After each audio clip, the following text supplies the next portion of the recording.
Mabilisang balitaan, komprehensibo at totoo sa loob ng 1 minuto. Simula na ang Diskurso Tidbits. VP Sara handa nang ibulgar kung sino ba talaga si Mary Grace Piatos kapag natuloy ang kanyang impeachment trial.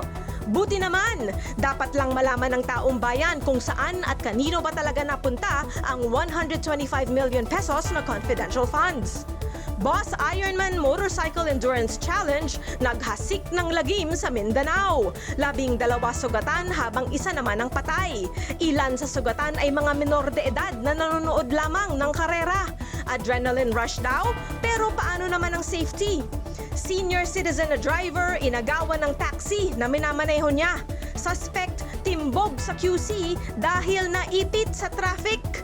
Sandro Marcos isinusulong ang no work no pay sa Kongreso. Ayaw magtrabaho pero gusto ng sweldo? Sounds familiar ba? Hindi na pwede yan kapag naisa batas ito.